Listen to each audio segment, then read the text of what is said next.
इस समय हम डिस्कस करने जा रहे हैं क्लास 9th का चैप्टर 12 साइंस का, जिसमें है improvement in food resources. Improvement in food resources में हम देखते हैं हमें ज़रूरत क्यों है, पहले यह समझ लेते हैं कि हमें फूड रिसोर्सेज को इम्प्रूव करने की ज़रूरत ही क्या है। इसमें हम 2-3 पॉइंट डिस्कस करेंगे, फिर उसके बाद देखेंगे हमें कहाँ कहाँ किस किस पे काम करने की ज़रूरत है।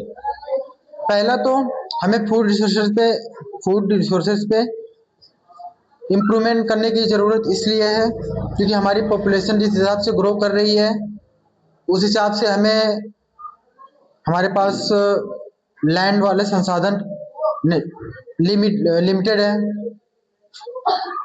और हमें प्रोडक्शन ज़्यादा करना है।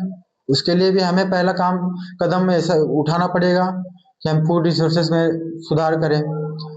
दूसरा, हमें जो फूड रिसोर्सेज मिल रहे हैं वो अच्छे क्वालिटी के हो। अच्छे क्वालिटी इन द सेंस मतलब हम एक ही तरह के फूड कंज्यूम ना करें, अलग अलग वैरायटी के फूड कंज्यूम करें।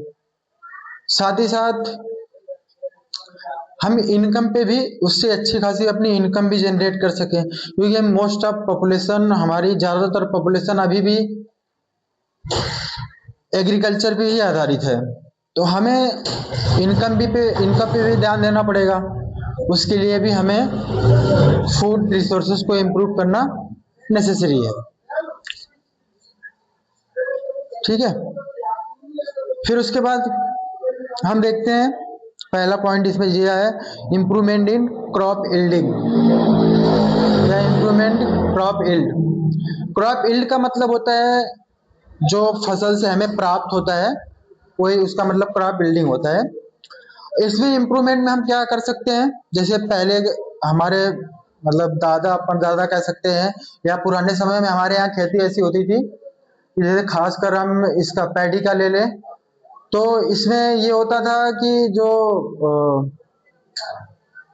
क्रॉप्स उगाई जाती थी उसका पौधा इतना बड़ा होता था, खासकर मेरे हाइट का हो जाता था, और उसमें जो फसल लगती थी वो बहुत कम लगती थी, उससे हमें ज़्यादा नहीं प्रॉफिट होता था। तो हमने क्या किया, उसका जेनेटिक लेवल पर उसको हमने इम्प्रूव किया। आज की जो वैरायटी है वो मिल रही है, मतलब पेड़ छोटे रह रहे हैं और उसमें जो बाली होती है कह सकते हैं, या जो उसमें फसल लगती है वो ज़्यादा हमें मिलती है। दूसरा, अच्छे क्वालिटी के भी रहते हैं। तीसरा, आजकल एक समस्या और आ रही है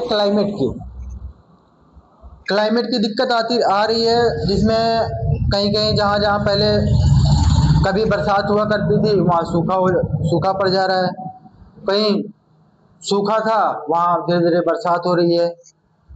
खासकर अभी देख लो आप, वहाँ दुबई में पहले बारिश होती नहीं थी, आज अतरे दिन बारिश, मतलब आए दिन बारिश होती चली जाती है, बारिश हो रही है।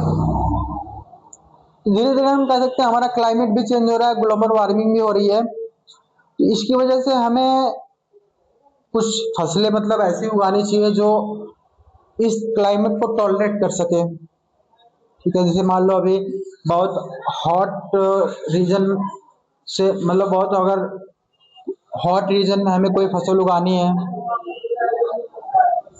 और वहाँ का क्रॉप जो है इससे पहले उतना ज़्यादा टेम्परेचर वहाँ का नहीं था, तो वो सह ले रहा था, बट हमें और ज़्यादा टेम्परेचर बढ़ने की वजह से वहाँ की जो क्रॉप्स है अब सर्वाइव नहीं कर पा रहा है।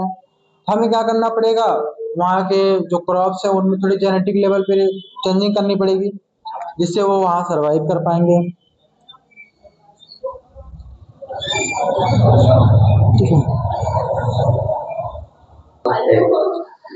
हम देख लेते हैं पहले हाइब्रिडाइजेशन के बारे में, यहाँ देख लेते हैं।